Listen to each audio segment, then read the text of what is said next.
You're listening to episode number 15 of the Not Wonder Woman podcast, insider tips from our mediation expert and how you can use mediation in your work every day.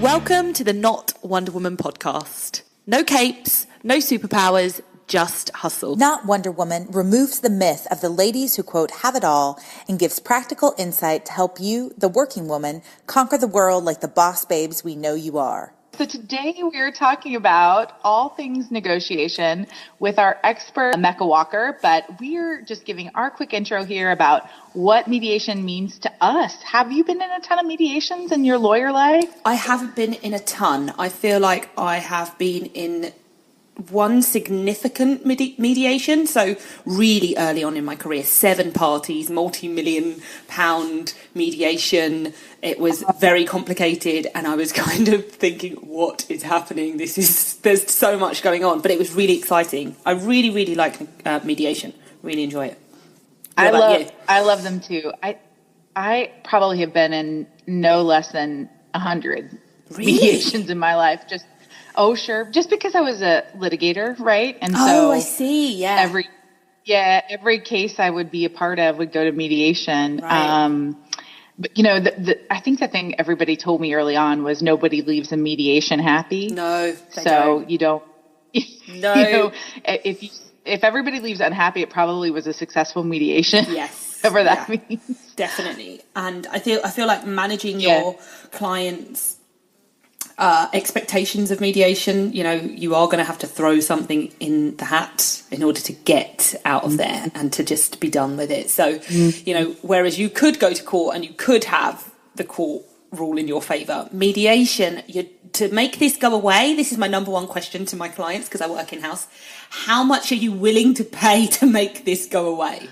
You know, and I feel like mediation is great because you can have a conversation. It's less adversarial. You can really try and understand the other parties as to what is their driver, what is their, you know, why are they here? Why are they like stuck on their point? But it's quite a process. Is it the same in the US? Is it still, you know, really process heavy? Yeah, absolutely. That's exactly it.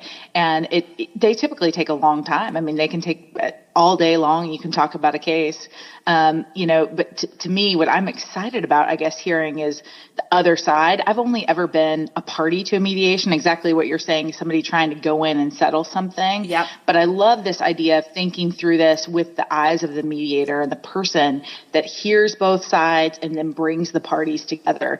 Because to me, that's just an incredible skill set that I probably don't have very well at all because I've been an advocate my whole life, and most people are advocates about whatever their position is, and in whatever it is, whether it's a work argument, a family argument, or discussion. Sometimes not arguments, but discussions. Yes,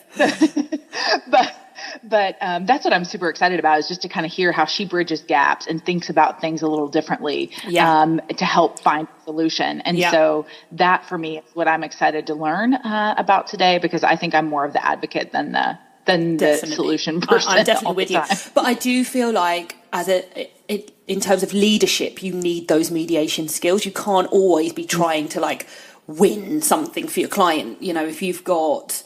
I do feel like I may have mediated on a personal level, like between friends, or, you know, like on that kind of, guys, can we try and reach an agreement? Like that kind of thing. And I definitely do not feel like You mediate every day with Poppy. What are you talking about? Honestly, I don't mediate. I just concede. I'm just like, right, okay, let's just get out of the door. Just put that dress on with those wellies. Let's just go. It's like 30 degrees outside. Just wear it. I didn't mean to interrupt the perfectly appropriate point you were making, but it was a true statement. No, I agree with you there. I think maybe as she gets older, maybe I will cultivate more mediation skills so that I'm not just conceding and being a permissive parent. But I'd like to think I'm mediating, but I'm not. But I do know that I need these mediation skills. So I just think they're great for anybody to have, especially if you're leading a team or you want to be in a leadership role. You will always need to get 2 parties or maybe even more parties to get to some common ground. So I'm really excited for these tips and techniques. Today I am joined with my great friend Mecca Walker. Mecca, say hi. Hi. Thanks so much for coming. You guys, today we are talking about mediation. And not just mediation in the context of going into court and hoping you settle a case, but really why mediation is important for your life. So you know that Kieran and I are both lawyers. Mecca also is a lawyer, but she has a career now as a mediator. And so we want to understand her tips and her tricks for really making mediation an effective part of her life, of our lives, and how we can do that ourselves. Mecca, will you tell us just a little bit about your journey to becoming a mediator? Kind of where you're from, what'd you do, and how'd you get to be a mediator? Okay, so I'm from Houston. Houston is home. I grew up on H-Town. I grew up on the northwest side. Proud graduate of Cy-Fair, Bobcats. But then I always knew I wanted to be a lawyer. So I went to undergrad in Atlanta, Georgia, and then I went to law school in Washington, D.C. So I went to Howard Law School. Nice. And so graduated law school, got my JD, hung my shingle out, and started doing family law. And did that for about almost 7 years, not quite 7 years. And then got appointed to serve on one of the benches in Harris County in the family courts. And y'all, she got that appointment because she's real smart. She won't say that, but I will say that. She's genius and loved, and everybody loved this woman on the bench. And mainly because she knew how to get cases moved and moved along. And now you're in the world of mediation. Yes. So off the bench, in the world of mediation, yes. Full-time mediator. So for those of the folks that are listening, tell them, what is mediation? Mediation is where parties who have a conflict sit down, usually with someone who is neutral, that would be me, the mediator, and try to come to a resolution so they don't have to go down to the courthouse. And do you always do it before a lawsuit is filed, after a lawsuit is filed? It just depends. So my area is family law. So generally speaking, we do it after it's filed because the court doesn't have jurisdiction before. Okay, nice. And so why do you think it's important at all for parties to mediate? Well, I think that, oftentimes we don't realize that we agree on more things than we don't. And so if you just carve out some time to sit down and put pen to paper and list the things that you're, wanting, you may realize that y'all can agree on, let's just say, 6 out of the 10.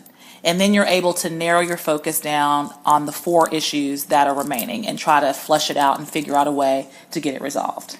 What do you think are some of the misconceptions about what mediation is? What do people come in there thinking it's going to be one way, and do you see a lot of people think one way about mediation? I will say this. When I was a practicing lawyer at a law firm, I used to think that mediation was a place where I could win. And I don't view mediation that same way after practicing almost 20 years now. I view it a little differently. But what are you seeing out there is what people think mediation is, and then what's the misconceptions they have? I think the misconception, and understand that I'm always talking with the background of someone who does family law, right. Is that it's going to be a waste of time. Oh, wow. Yeah, okay. That it's just, okay, I'm just punching my ticket. I'm just going to do what the court says. I've got to come to mediation. This is going to be a total waste of time because we've been going back and forth on this stuff for the past 6 months or, whatever the time frame is. So that is a misconception. For sure. People are nervous and not understanding that it's more casual. Yeah, not a courtroom. It's not a courtroom. Everything is confidential. If you're not able to reach an agreement, it can't be used against you down at the courthouse. So people don't understand those basic concepts, and they think something's going to happen that they don't want to happen. But if they don't approve of it, if they don't sign off on it, it's not happening. Yeah. So I spend some time educating them before we even get started, and you can physically see people start to relax. Oh, yeah. Because they don't know what to expect. Whenever I would go to mediation early on in my career, I really did think that the idea was for me to win the day at the end of the day. And half the time, to me, it was really just to get the case settled and to Yeah. move on. And what percentage of cases that you see get resolved in mediation? Oh, 98%. Wow. Okay. Uh-huh. And we do it, we do two types. We'll do temporary and we'll do final. Okay. And so temporary is more, what are we going to do in the meantime until we can sort things out? Let's just say if you have a family business or you have a home and you just need some documents to verify certain things, but y'all just can't live together in the house while you're waiting to get those documents. So you may come in and do some temporary mediations or for temporary orders. And then you have the final, and that's the one where, this is it. Yeah. But I think that people, if they just give it a try, they'll be shocked at the process, the engagement, the willingness to give and take. And most people walk away surprised that they got it done, but very relieved. And are you the one, though, that helps people walk through that process of really getting in there? That's really the main skill set of a mediator. Absolutely. Yeah, walking them through. And so, just by and large, I don't view mediation as being the thing we see on TV all the time because it's not very sexy. Your Honor, I object. Yeah. None of that stuff is the stuff we see every day. But really, I think in both of our experiences, that's the way cases get resolved. Yeah. It just by and large. So mediation is just a key role, I think, for people to understand. And you talked a little bit about the mindset of getting people's mindset right. What is your mindset as a mediator going into a mediation? How do you kind of get yourself prepared as the person that's the neutral? That's a good question. One thing I do, no matter what the case is, I remind myself, be interested and not interesting. People don't care about my story and what I've seen and what I've done. Their life is, quote unquote, falling apart. Sure. They never thought they were going to be going through a divorce, or they never thought that they would be going through a custody battle. So this is their entire life. And right now, the focus needs to be on that person. So as a mediator, I mentally prepare myself by putting all my personal stuff to the side. It's not about me. It's just not. I want to be interested in you. I want to get to know you. I want to get to know what's important to you. I want to know how you got here. That's how I mentally prepare. And then more practically, if the lawyers send me stuff in advance, it really helps me a lot. So I can walk in the door. I already know the kids' names. I already know, if there's a family business. I already know, how many houses. I just have a gist of who you are. And when people feel like you've done your homework and you know who they are and you care about who they are, it gets them relaxed and more willing to open up. And the sooner people can open up, the sooner we can start getting things done. I don't want to spend an hour trying to get people to open up. Right. I need that to happen like in the first 15 minutes. So, okay, what's the icebreaker question then? How do you do that? It just depends. It's case by case. Yeah. It's literally case. I don't have any one thing. My mantra is be interested. That's it. That's a great one. Yeah. That's a great one. I'm going to take that. I feel like so much of mediation, what you've just described, is really learning to communicate well with each other. And so I think that's a great takeaway, just that, as we think about mediation and how people can apply it to their lives, is really being interested in the other person. Because just like you said, nobody cares really about you. Everybody cares about numero uno. That's right. Me. That's right. Well, and also being a good listener. Yeah. Just listen. What is your techniques that you apply for being either an active listener or a present listener? Kind of what are ways that you eye to eye. You got to look people in the eye. Yeah. On the bench, I was a multitasker because I had orders in front of me that I needed to sign. I had questions that needed to be answered from the clerk. And then I had a trial I was listening to. I could do all three. I really could. And I could hear what was going on. And if there was an objection, I could make a ruling on it, but I could continue to sign my orders. But people don't feel like you're really engaged or listening if you're doing other things. Right. And if you're not looking at them in the eye. So one technique I have is, Mecca, you got to look them in the eye. And I'm thinking to myself, but I really need to just be looking at the spreadsheet over here. but they don't know that I really am hearing them, and I'm just looking at the numbers at the same time. So that's one thing that I do to make sure that they feel like we're really engaged and I'm really hearing them. So when you get parties to start thinking about coming to mediation, you mentioned getting them in the right mindset when they're there, and trying to get to know them and get them to open up early. Is there anything even before the mediation that you're doing with the parties or the lawyers to get everybody into that right mindset before they walk in the door that day of that mediation? Yeah, so whenever they confirm or whenever they request their mediation, we send out a confirmation packet. I don't have it in front of me, but I can't remember everything that it says. But I ask the lawyers, because I only communicate with the lawyers. I don't communicate directly with their clients, but I ask them to send this to their client. And in that confirmation, I tell them about myself, and then I tell them what to expect. So that's kind of something I do as a precursor. And a lot of times people will walk in and I will see that they will have that letter. If somebody's coming into a mediation, you mentioned this a little bit, but what do you think would make for the most successful mediation if you're a party to one coming in? What should their mindset be? What should they be thinking about? If you could talk to all these clients, not the lawyers, if you could talk to them before they walked in the door, what is advice you would give to them as coming into this contentious matter into a mediation? What can they think about? I think you think about your priorities, like what's most important to you. Think about, first of all, you're not going to get everything that you want. Mediation is give and take. That's the whole point of it. There are going to be things that you're going to be asking for that if you went down to the courthouse, you probably wouldn't get. There are going to be things that the other side is asking for they probably wouldn't get. So out of those things that you're asking for, rank what's most important so you can give away things that are lower ranked so you can get your higher ranked stuff. And so that's part of what I would tell people to do. Know your assets. Know what you have. If retirement's an issue, know how much money is in your retirement. If you think that there's a portion of your retirement that's separate property, know the numbers because it's going to help the mediator help you if the mediator can go in the other room and have these hard facts because they're entitled to it. It's no need in beating around the bush or trying to hide the information. They're entitled to it. They would get it if they went down to the courthouse. Just give it to them.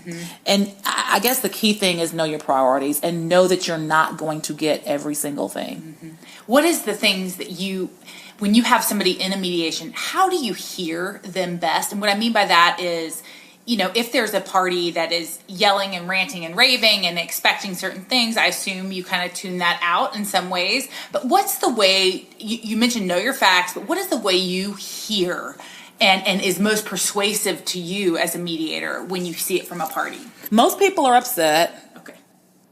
A lot of people feel like victims. A lot of people feel entitled because if he hadn't have done this or if she hadn't have done this, then we wouldn't be here. I feel like people need to vent. They need to get it off their chest. So I allow them to do that.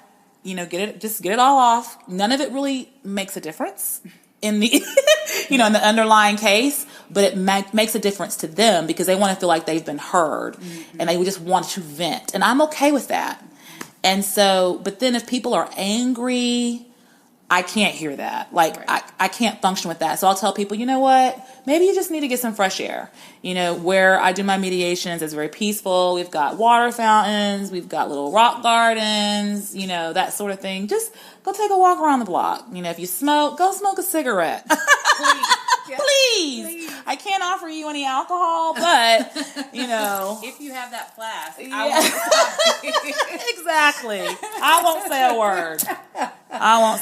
I love that. I think that's just important for all of us to remember, how we approach a situation and our initial responses are important to how we're heard, too. Thinking about that if we were a party in any kind of dispute, the way we convey that to the neutral or to somebody trying to arbitrate or even just a manager at work or a parent, the way we convey it matters, and it matters to what we hear. And I think that's an important piece of what it is. You mentioned this. How important is understanding in mediation, like understanding the claims and issues versus being heard? So do people really want to understand the process as much, or have you seen it really that they just want to be heard in many ways? Or they just want to be heard. Yeah. They just want to be heard. Yeah. Just people, and that's life, right? That's humans want to be validated for existing and having their thoughts. Right. Because most of them have hired lawyers. Right. So the lawyer can understand all that. They're not trying to go to law school. They're not, they're not trying to apply all this stuff later on. They just want to be heard and feel like they're getting their fair share. That's it. That's it. No, I think that also is just super applicable to life, right? In this idea of communicating, especially just in any volatile situation. Really, this is why I wanted to talk to Mecca, because I feel like mediations happen daily. It's not just in a courthouse setting. They happen with family members. They happen in the office. And in some ways, we are the party to the mediation. We're coming in there with a dispute. In other days, we're the mediator. And what hat are we putting on? What's the mindset we're putting on? What's the way we're communicating? To me, those are key things to being successful in business, period, and life, right? Absolutely. In friendships and everything else. Absolutely. One of the things I wanted to think about, too, as we think about this, you mentioned people being heard, just how important are kind of non-economic factors. Often when I went to mediation, it was just about a dollar amount, settle a case, and walk away and be done. In family matters, I can imagine there's more than this, but just non-economic factors in all kinds of mediation. What are things that are important to people that some people may not put a value on? Right. What do you see that miss happen? It's not always just dollars and cents. No, a lot of times it's not just dollars and cents. You got to have some peace. You got to be able to close this chapter and move on to the next one, and you can't move on to the next one until you finish this one up. There are kids involved, and your kids feel your pain or they see your anger, and the more you argue and the more you're in this litigation, your kids, it has an impact on them, whether you know it or not. They pick up on when you're sad. They pick up on when you're angry. They pick up on if you and dad had an argument, even if you don't feel like you argued in front of them. So sometimes, just for the benefit of the peace in your family and your life, it's worth getting the case done. You can't go bankrupt, obviously. But if it's something, and I tell people this, I say, it may not be your first choice. You may not be jumping up and down about it, but can you live with it? Can you live with it? Yeah.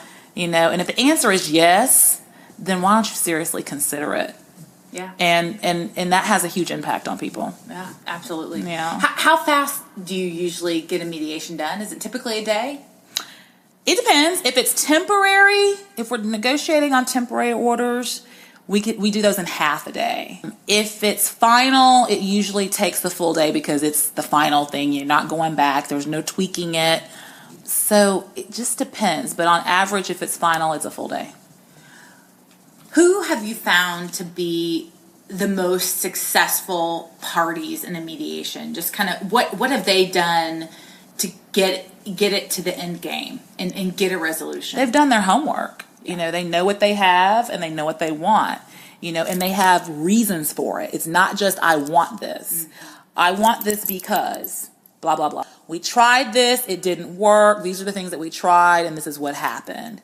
So then it empowers the neutral to go into the other room and explain why that option really isn't going to work for the other side. So the people who are the most successful are people who have cooperated with their attorney, given them the information that they need, and they know what it is that they want. And like when they have bullet points, like I had one today before I came and sat down with you, the lawyer and the client sat down, and it was the respondent who actually sat down and bullet pointed the 6 issues. It was 6 issues, and this was his position on each issue. Wow. And I was so impressed. And so the petitioner, who I guess in civil would be the plaintiff, they hadn't done any of that. Yeah. And so I just went by what the respondent did and in the petitioner's room, because that's all I had. So we were able to address all of the respondent's issues. So inevitably, despite people that may be well prepared, some mediations fail. No matter what you do or what the parties do. I hate that. Oh my gosh. Okay, why do you hate it? I just don't like it. I need everyone to kumbaya. Fair, that's okay. I hate it. Yeah. Oh, no, I do. So then I'm going to ask you kind of a 2-part question. How do you deal with mediations that fail? What do you do to help? I don't do well. I don't know. I don't know if it's the Virgo in me. I need it to be successful. Okay. It's probably why you're really good at it, by the way. Yeah. A win to me is a successful mediation. That's a win. And I've been doing mediation since late 2016. Mm-hmm. And so in the very beginning, I just took it hard. Like, what didn't I do? What didn't I say? Well, should I have done this or should I have done? Because I really feel like the neutral should really try hard to think outside the box. Because the lawyer, their job is to advocate for their client and get the most for their client. Right. The neutral, their job is to get the case settled. And the way you do that is by listening to both parties and figuring out, even if the party doesn't know how to articulate what's most important to them. Most people are not that organized. Right. But you can hear, based upon things they keep repeating, you can figure out as a neutral what's most important to them. And so then trying to take what I've extrapolated as to what's most important to them and then come up with a thinking of outside of the box way to get them that. And the same for the other side. And so whenever cases in the beginning wouldn't settle, I would just beat myself up as the neutral, like, what could you have done better? Right. And then I realized, some people just need their day in court. That's right. Some people just need it. That's right. So they can feel like I did everything I possibly could for my kids. Right. And that's an okay answer. And that's and that's okay. Yeah. And that's okay. So I don't take it as a personal anymore. And learning when to call it quits is something I still struggle with today, because I will go until, we can get it done. But then there's some times when you have to say, this isn't going to settle. And that's okay. Mm-hmm.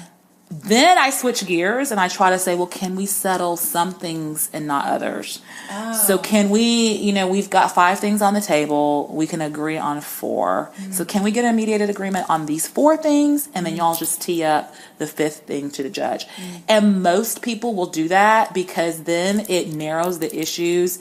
It doesn't cost as much money for their attorneys to prepare. The trial isn't going to be as long. And so that's my plan B. If I can't get the whole thing done, then I shift to, can we get some things done? I got to say, the thing that, to me, just sitting here listening to you answer that question, is how much work the neutral's doing in all of this. And sometimes in life, I feel like if we're in this role, whether we're a boss and we're hearing complaints from people, if we're between friends and we're hearing these issues among them, or family members that are fighting or something like that, or just whatever it is, the neutral is not a passive job. It's not just a listening job. No. You are creative. No, I am not like a little bird messenger where I'm going back and forth between each room. That's not their role. And, and it's annoying when people haven't done their discovery, for example. And, an attorney will say, well, I need to see this bank statement. And I'll go, okay, well, let me just grab it for you. And then I'll grab it. And they say, okay, well, I need to see this receipt. No, you should have done all that before you came to me. I'm not going to do, I know. And so that's happened a few times. And I'll tell you what, I'm going to put both of the attorneys in the room together so y'all can exchange the necessary documents you need to exchange. You can look at them and then we'll continue. Yes. Because your neutral is critical, because they're coming up with ideas based on the parties' desires. Mm-hmm. So they're not little bird messengers. Yeah, no. But it's just, it's just a good reminder though, because if you are in the middle of anything, if you ever find yourself in that role of being in the middle of a situation, your job is not just to listen, it is to be creative and think strategically and about problem it. Solve. Yeah, and problem solve. And so I love that reminder in life, because I think it's not to be missed. Mm-hmm. But you mentioned that there's times to walk away. What are the things that you've seen that say it's time? Kind of what are ways we can think about that if we're out in the real world seeing not a fight but a discussion that's just going awry or something like that? When is the time to walk away? I'm a really bad person. I do not believe you. You're a very good mediator. No, but I'm just telling you, when is it time to walk away? I'm still working on that. I know. I will keep going and keep going and keep going. It's, when is a good time to walk away? I'm trying to, whenever I feel like, usually it's the attorney and they're not budging. They're just not budging on anything. And their ask is just so far apart that I just know I can't even get anywhere close to the middle. Okay. And even if I got to the middle, they still wouldn't be happy. Okay. Because unfortunately, there are attorneys who take over for their clients, and the client doesn't have a voice. And it becomes the attorney's case. Okay. And the attorney's like, no, I'm not going to do that. And they haven't even turned to look at their client to tell the client the pros and the cons. So in those situations where I know I'm dealing with the attorney and they're just not budging, then I'll just say, I think we're going to just call it a day. How do you then communicate that to the parties? What do you do to help the parties walk away in addition? Well, so it depends. So if the attorney is not budging because they're just not budging, then my position is, well, you never know what's going to happen in court, but some people need to just hear it from the judge. And your attorney feels like you can do way better and that he'd be doing you a disservice to advise you to sign off on this agreement. So that's one way. Another way is if we've been working really hard and let's just say we had a full day mediation, but we still have some things we need to get done and the attorneys are just so far apart. I've done it where I've said, you know what, let's just recess. I don't even tell the other side what the number is because it's so far apart and I don't want them to get discouraged. I don't want them to feel like it's a waste of time. I'll just say, you know what, we've been working really hard all day. We're tired. We need to go home and eat, get some rest. And we're going to come back. Okay. And we'll start fresh. And do those typically settle? And they settle. Oh, yeah. I mean, I've had people who were way far apart and I knew that if I told the other side the number, they would be offended and they would just be like, we're done. We're done. So if we're to the point where I know there's still hope, but we just need to take a break, I'll say that and it works. It literally works. I've never had it fail when they come back. Oh, wow. With just having a chance to eat. And they probably talk to some friends or talk to some, family and whatnot. Slept on it. And they're thinking, oh my gosh, now I owe my lawyer, for 8 hours, at, whatever, $300 an hour for mediation. I want to get this done because if they have to prepare for trial, then it's going to be even more expensive. So what I hear though when I think about this, also putting this in my daily life, is sometimes it's okay to walk away, and that doesn't mean that it's over. No, it doesn't always mean that it's over. And so sometimes rather than say a word that gets people so offended that they just will never talk to you again, to remember that as we go about our lives, there is always another day to fight. If we Let's just take a break. But a break is sometimes warranted, welcome, and probably the smartest thing we'll do. Right. Or let me pause before I respond to this. Right. This is how I'm feeling right now. So I know if I say something, it's pure emotion. So I'm just going to put a pin in it. And wait a minute before I address it. I've been talking a little bit about how I think mediation applies to daily lives. How often are you the mediator in life for your friends and family? Oh gosh. I feel like, I don't really have a lot of conflict surrounding me in my personal life. Amen. That's very designed. I've known her on for a purpose. long time, and she's being very truthful. I just don't. And if I do, like even the incident I called you this summer, and it just threw me all off because I'm like, no, this is not what I do in my life. So I definitely apply it to my personal relationships in the sense that if someone's talking, be interested. A lot of times people, when they're having conversations, they're waiting for their turn. They're thinking of what they're going to say next, and you're not really just absorbing what is being said to you. So it's like, just listen to what they're saying and don't think about your response because they're not done talking. So how do you know what the response is going to be until they're done? Right. But as humans, we're automatically defensive. We automatically want to be heard. We want the person to, hear us. Yeah.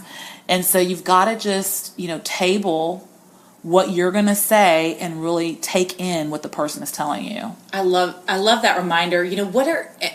As you think through this, what are some of the questions to ask or that you've seen be asked that allow people to feel like they can open up and be heard? How do you ask? What are some of those ways? Very open-ended questions. Right. It's kind of like the fun of who, what, when, where, why, how, when.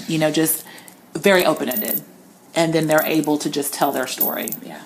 So just as if you're in that position even just in a personal situation, just making sure the questions are open-ended. How did you feel about X? Yes. Right. And not something like, well, don't you know you were involved with this, right? Question mark. Exactly. That's the opposite of the kind of question to get people talking. Absolutely. And feeling heard. Absolutely. I love these reminders. Is there anything else you want us to think about from a mediator perspective or being a party to a mediation, just how it's been helpful in your life or ways you've been able to apply this that have been useful to you? And I think it's just, I've become a much better listener, way better, because in my prior life, it was just really important for me to be heard, state my position and why I'm right.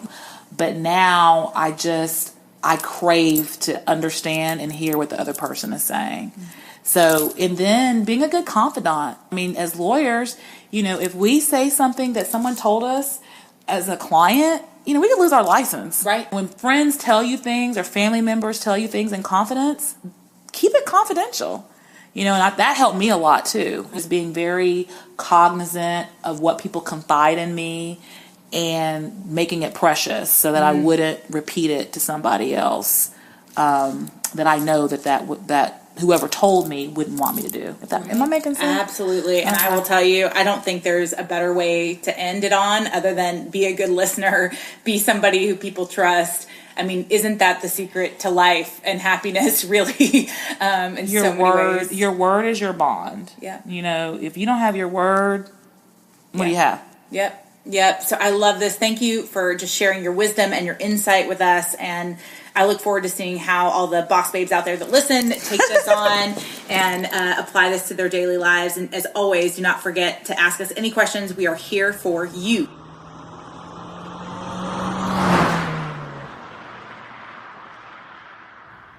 It's time for the Fast Five. No planning, 5 questions, real answers.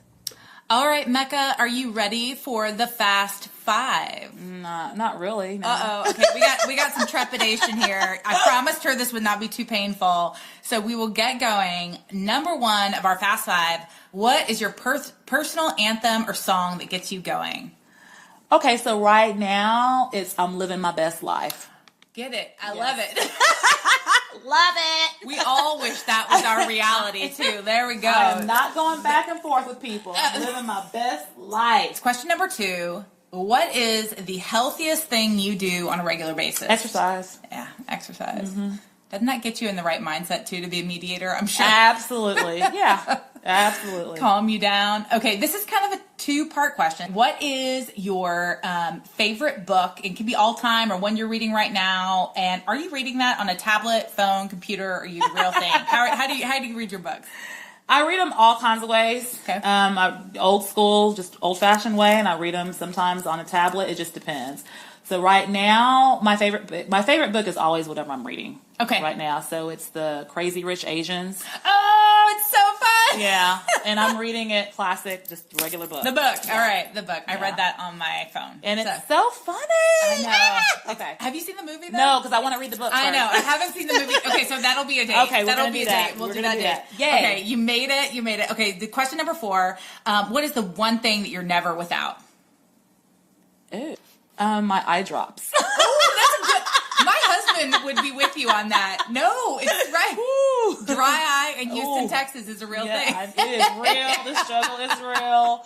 I am never without my eye drops. I love that. You had a night off, not hanging out with your friend, drinking wine, and doing a podcast. What is your ideal way to relax? My ideal way to relax? A massage? That's a good one. I mean, you're in a high-stress job, so I got to kind of think through that. Like, how do you do it? Yeah, at the Bikram studio. Nice. Because she's really good. Her name is Inga. She's awesome. And, like, if you go do a great hot yoga class, then go take a cool shower, and then lay on her table. All right. Those might be our next sponsors, Yeah. Bikram Yoga of Houston or Hot Yoga of Houston now. There we go. Incredible. There we go. Well, thank you again, Mecca. You survived the Fast Five. I survived.